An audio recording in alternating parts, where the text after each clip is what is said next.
Welcome to Troubleshooting Innovation, a commercial baking podcast. Sponsored by Reading Bakery Systems, RBS, the world's leading manufacturer of automated systems for baked snack production, continuous mixing, and oven profiling. I'm your host, Joni Spencer, Editor-in-Chief for the Commercial Baking Media Group, and I'm speaking with industry expert Dave Van Laar as we unpack all the pain points that come with innovation and product development and discover new ways to overcome them. Today, we'll be discussing data collection and ways to identify, collect, and analyze trending information to help with the equipment and the product. Hi, Dave. Good morning, Joni. How are you? I am great. Thanks for being with me for episode number 5. Wow, 5 already. So, Dave, we started this whole podcast talking about how to navigate those pain points that come with innovation and avoiding the heartache that can also sometimes accompany innovation. So today, I want to talk about how data collection and analysis can help bakers really be better innovators. Sounds like a great subject, Joni. Let's see where it goes. All right. So I was thinking we could start with a history lesson and really tap into your longevity in the industry. In your experience, when would you say you first saw data become available for bakery operations? And then what did the adoption look like from there? Well, Joni, as you said, with my years of experience, my first recollection is when we took a rock and chiseled the instructions on the stone. And then we moved up to, seriously, the first thing I remember is a baker taking off his little baker cap and making notes on his cap. That was data that he needed, and he needed it available to him, so they would take off that hat and write on it. Wow. Maybe it was recording in a manual, something that they tracked, like an oven log. Information was available for them at a later date.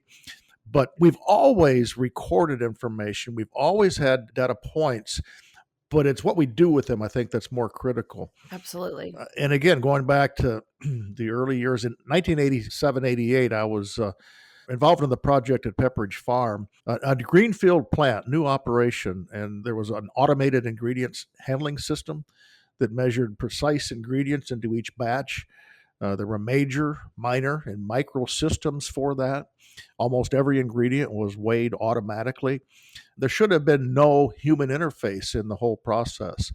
There was a data highway installed in the whole plant. It managed the entire process. Well, operators sat and watched that. But all the information was sent to a central control room. The equipment controls were fed into a central computer system, and everything was tied to the control room. The technicians manned that 24/7, and they monitored everything that they could. It was a thing of beauty. However, and there's always a however with new technology, Of course. it became overload in a lot of areas. We could not handle all the information. We had analysis paralysis at times. We had the data. Now, what would we do with it? Not all the equipment was feedback friendly. We could monitor the equipment, but could not always use that information to go back to the machine itself. So if they saw something going out of control, they'd have to pick up the phone and call that operator, tell them to make some adjustments. In addition to that, there were power blips, power failures, that just a blip in the system caused resets. Valves malfunction, motors burn out. All those things can happen. So nothing is foolproof. The information was only as useful as our ability to do something meaningful with it. But all in all, it was the right direction to go, and many meaningful lessons were learned. But once again, as we venture into new territory, there's often pain associated with it. You know, I remember one of the sessions early on in that project, I sat down with an equipment manufacturer, and they were to control the process from handling the dough to out of the oven. And we got quite carried away in one session. I thought what we could do on the depositor was to check weigh each lane across the oven band and each dough ball that came out. And then we could take that information and feed it back to a servo at the depositor and automatically change the weight of each piece as the adjustments needed to be made. Of course, that was way out. It was the right thing to do, but we weren't able to tie everything together. Right. And, I think it's still a challenge today, that question of what do you do with the information?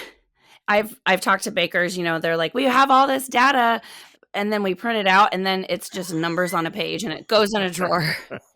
Goes in a drawer in case there's an audit, in case somebody asks, in case they need it for something else. And I've been a long time proponent of inbound ingredient tracking. We do a lot of work with inbound ingredients. We take measurements, we take to do statistical analysis. We get information from the C of A. We get all this information, and we typically put it on a piece of paper or maybe into the computer, and there it is until we get an audit. And then at the audit, we say, hey, we've got all this. Well, that's great. And we do need to do that for the audit. Mm-hmm. But why don't we do something more with it? We've been tracking lot control for years, inbound materials, outbound shipments. We're able to track a lot of flour from the mill to the store shelf today. That doesn't help our process. That's all just record keeping, if you will. We do have some proactive things that we use, like the master sanitation schedule, preventive maintenance programs, which I think have come a long way, and they're a big help in the industry. Oven logs are something that we've always kept. Line QA sheets we've always kept. But how do we do something meaningful with that data? And that's exactly what you're hearing, Joni, is now what do we do with it? To your point, with the audits, the data collection is a wonderful tool for like FSMA compliance. And like you said, it's there when it's needed. But what would you say is the learning curve these days? I would guess that the curve looks a little bit different if you're an old school baker versus a younger generation baker. That learning curve between collecting the data and knowing what to do with it. There's no question. I think the old timers, if you will, had that information in their head, and they would look at things when they needed.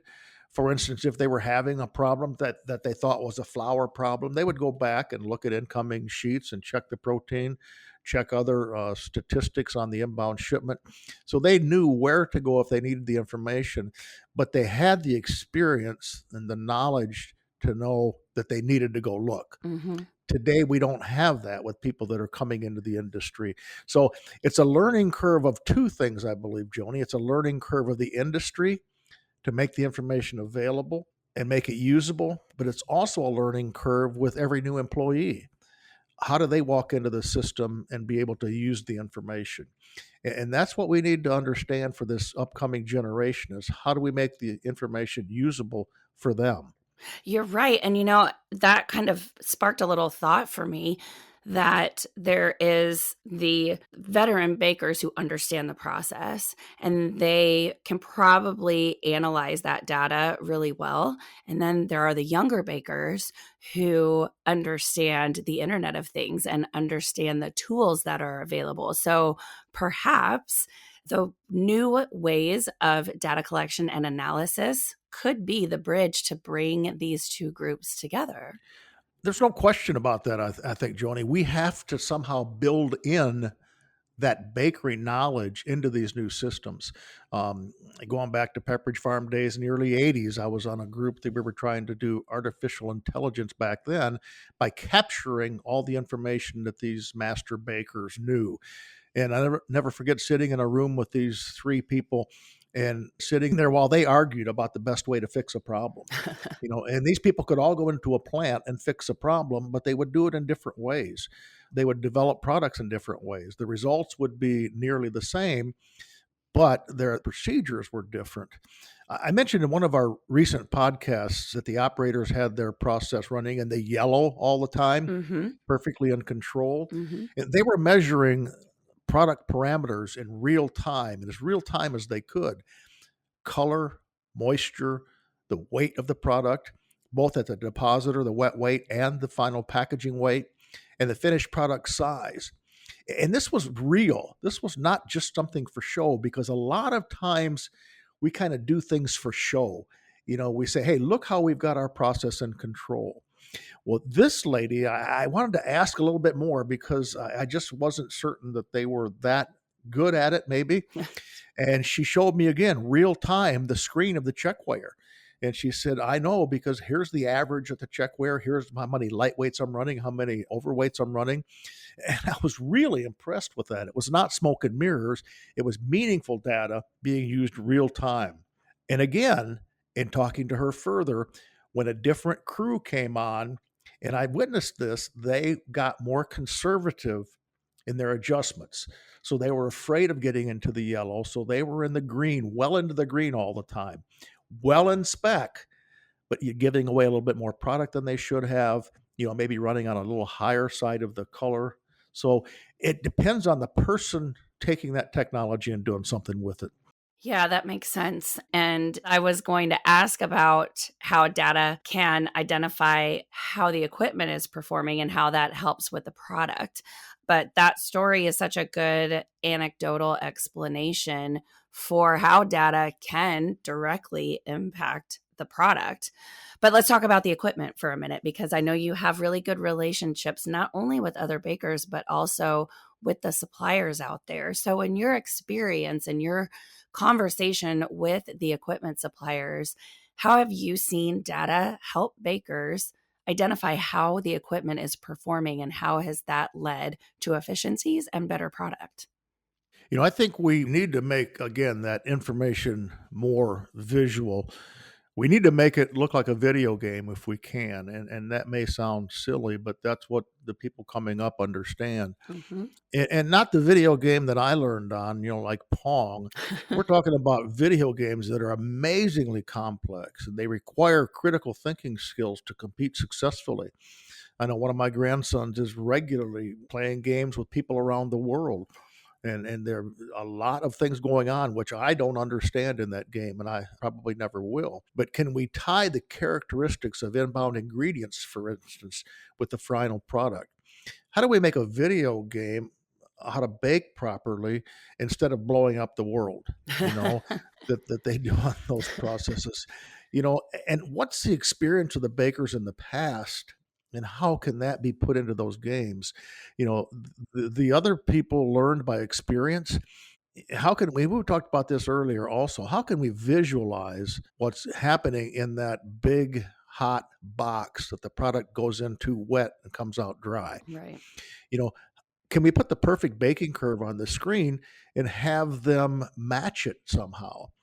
But also give them some tools to understand, what there is. And again, that's the human side of the learning curve is maybe they won't be a master baker, but they'll understand when they make an adjustment here, that's how it affects the final product there. And I think there's something to that. In other words, the equipment manufacturers can help us take the mystery of baking, both the art and the science, out of the process and give our operators tools to better manage the process. I think you're really on to something. And, in a previous episode, we talked about how veteran bakers had that ability to use their senses, whether it was sensing, feeling the dough and sensing something's out of spec, or knowing that there's something going on with the machine just because they can hear that something's a little bit off. Maybe the data that's available to bakers now and the propensity that younger bakers have for that gaming mindset, data can help them bridge that gap with their ability to sense when something's out of spec or something's going on with the machine, and take advantage of that skill set so that they are going further than just turning on the machine and watching it go. Exactly, Joni. And I think that was our intent back in the 80s, was to somehow capture that information. The technology was not there. There was no way to put that down on a screen and have a simple decision tree come up. Um, when telemarketers call us, I've renewed my car warranty about 16 times last year. But when they call us, they have a tree that they go through. When you answer a question one way, they give you one reply. When you answer another way, they give you another reply. Mm-hmm. And that just doesn't work for what we were trying to do. But I believe that the major players have certainly made great strides in both collecting and using meaningful data. But one thing I want to caution us all about is not to make it too complicated. We're always going to need human interface. Even that plant that early on in the 80s we built so that, people did not have to interface with it, that they had to. We need to give our people meaningful data, but then just as importantly, we need to educate them how to use it. Now, I think we can, as we were talking, take some of that ability to analyze the data away from them and put it into a system. But if you go back to the science versus art discussion, which will always happen, I believe, Mm-hmm. we live in an industry that has inputs with variable characteristics. Again, I go back to Dr. Hashmi as quote, 2 loads of flour are never exactly the same. A perfectly standardized flour is impossible from mill to mill, less even from crop year to crop year.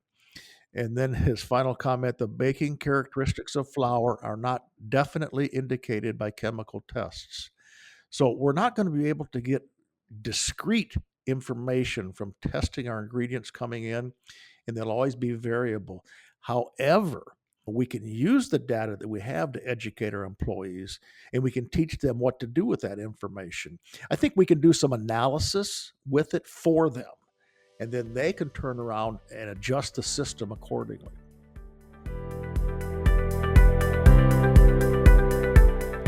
This episode is brought to you by Reading Bakery Systems, a global leader in bakery and snack solutions. RBS control systems are leading the industrial Internet of Things technology envelope. The RBS Connect platform facilitates better communication, operations coordination, and data collection and analysis. These systems allow you to monitor real-time information and provide preventative maintenance data, key performance indicators, alarm history, and trending. This helps you discover potential machine problems and replace parts before they result in costly downtime. RBS Connect offers a full suite of innovative IIoT solutions to take your system controls, optimization, and management to the next level. Achieve tomorrow's baking systems performance goals today. Learn more at readingbakery.com. When you see the information of how a product is running on the line, like, have you ever seen any times where it's like, we see where we could make this product better, like a better crumb, a better taste? Absolutely. And that's where we have done that out of need more than out of technology in the past. The better bakers will always go back and analyze their inputs to see what may have changed. Again, I talked earlier about that great wall between packaging and processing. I've seen far too many times product go to a packaging area that's out of spec, and they'll adjust the equipment to try to get it in the package, and they continue to run more and more out of spec. Well, that feedback is critical, and we need the information highway, if you will, to do that. And I think that's what bakers are getting better at, the feedback from one piece of the process to another. That's the example with running in the yellow people. They were in touch with each other. There were 4 or 5 people that all knew what the other one was doing. We talked earlier about the mixer that went on break and kept cheating on his lay time. Everybody else in the process was affected. They all knew that. They all knew that, but management thought they had taken away all the excuses, but they had not. Our people are very, very intuitive in their processes.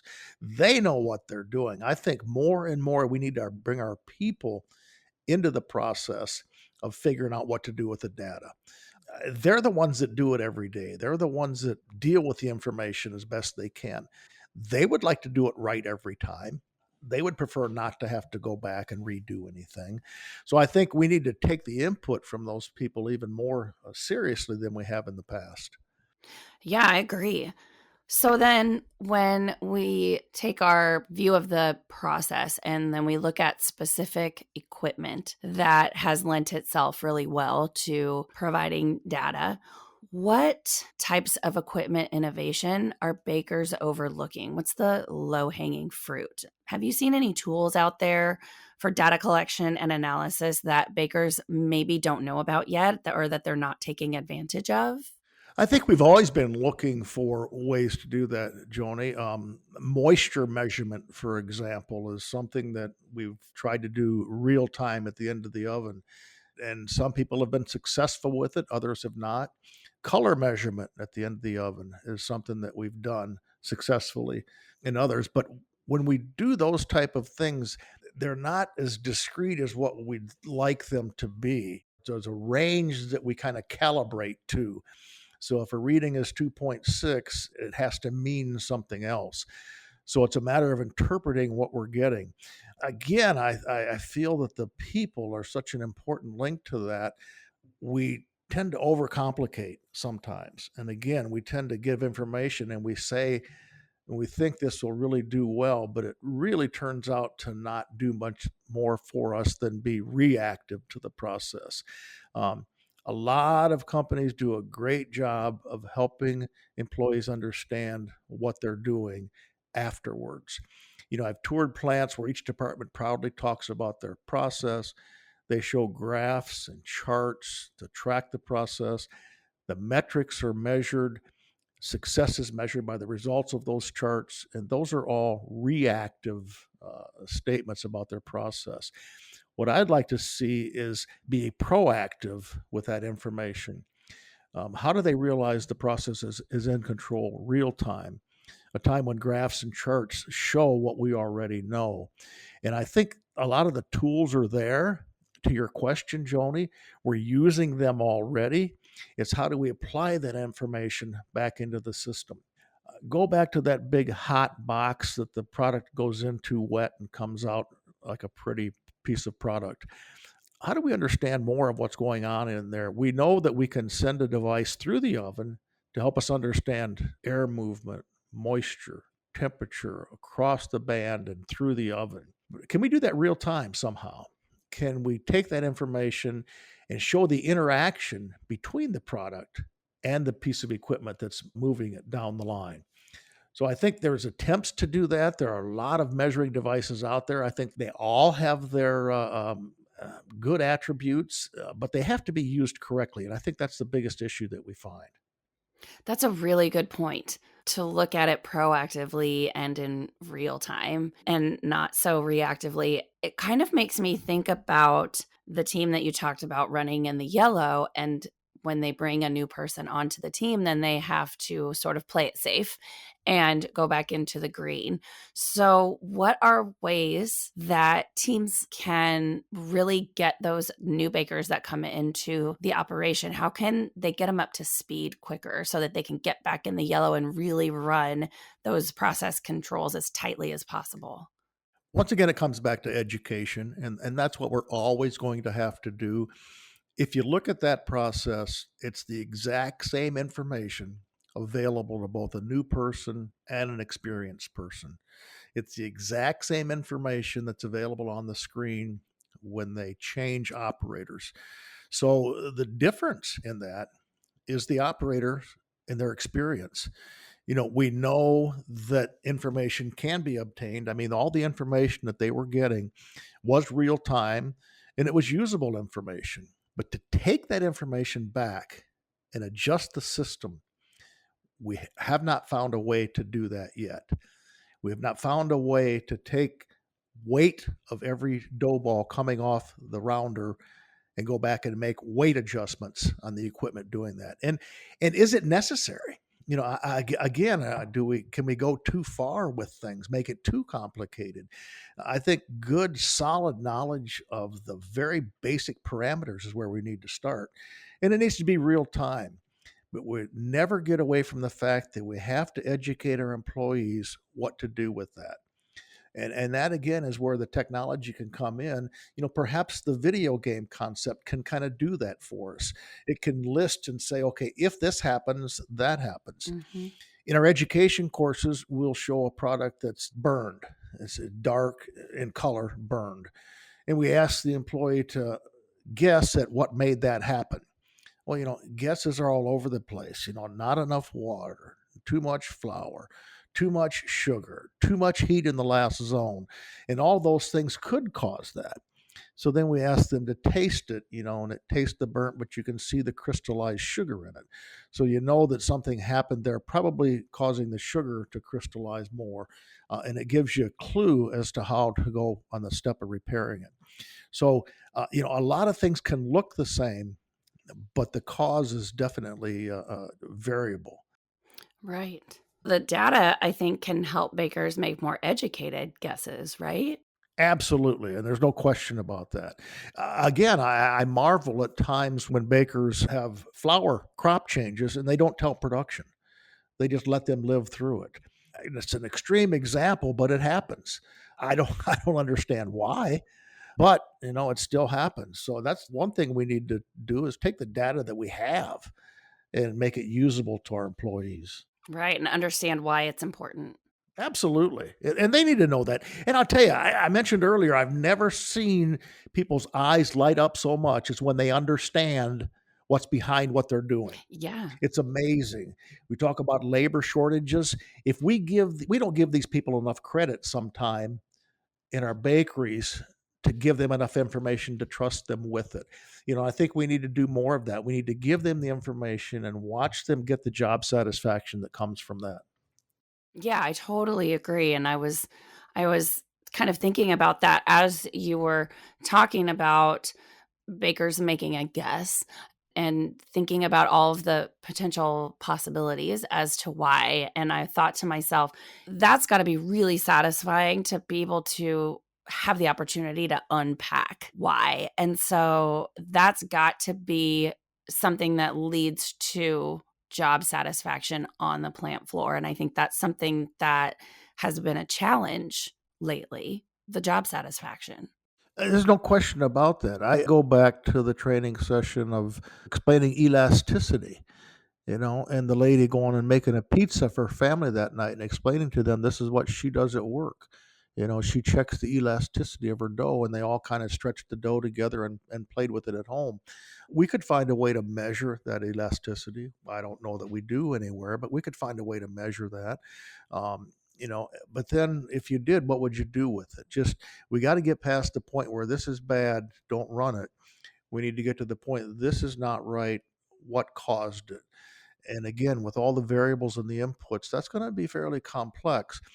But we need to have that ability to get back to the gold standard of where we started.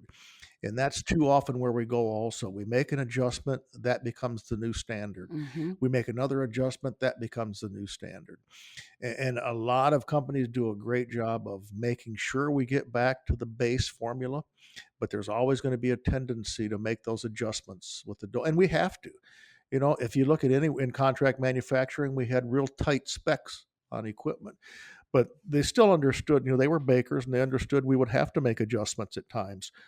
So we had a plus or minus 2% on water, for instance. We had a plus or minus 1% on flour. So those are things that they knew we would have to work on to keep the product in spec.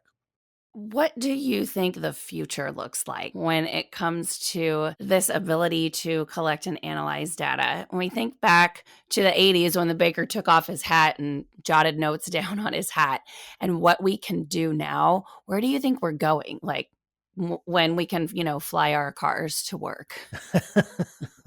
It's so dependent upon our workforce, isn't it? It's so dependent on people that want to do something. In the 80s, we thought we could replace a lot of thinking with technology, and that just doesn't happen. Right. And I don't think it's ever going to happen. The art of baking is always going to be there, but we need to understand the science more. And I think that's where technology can come into play, is to help us understand the science of what's occurring at the time. Wouldn't it be nice if we could look at that burned cookie and put it into a machine and it would tell you that you put in 2% too much sugar? That would take that guesswork out for the employee. Mhm. We go in, and if they leave out the soda, we can kind of taste it. We can check the pH. There are some things we can do in that way. But can we do that with other things? Can we do that with the flour, with the shortening? So I think the way to go is to be able to take more discrete measurements on the inbound variables and then turn that into meaningful information for the employee. You've used a word several times in this episode, and that word is meaningful.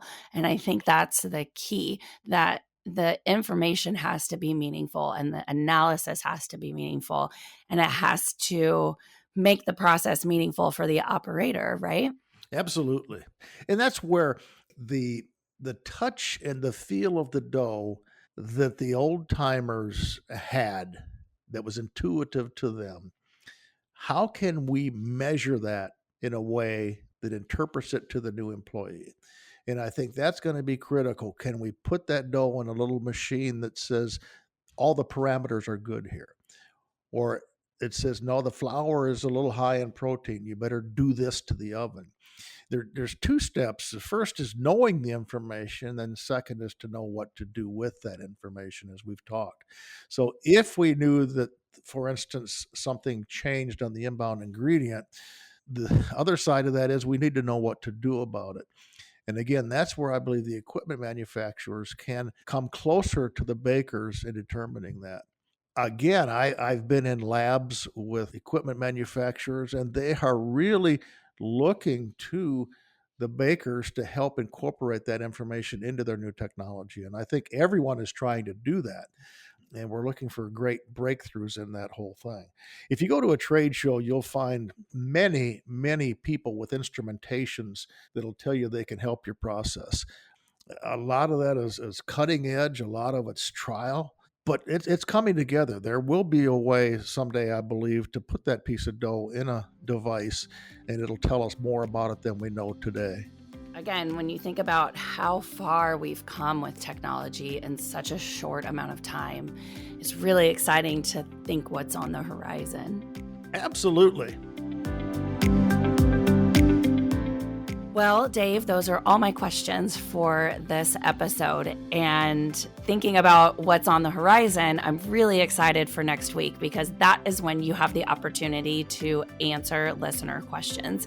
So we're going to put next week into the hands of our listeners and see what is important to them and what's meaningful to them, and tap into your expertise. So I'm really looking forward to that.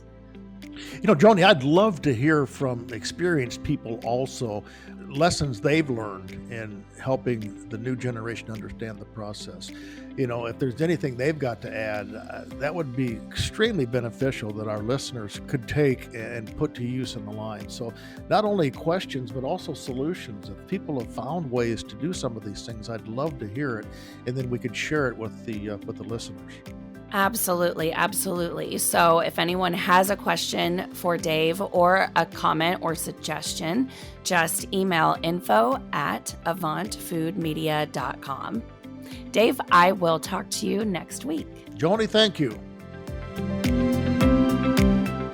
Thank you for listening to the Troubleshooting Innovation Podcast. And a special thank you to our sponsor, Reading Bakery Systems.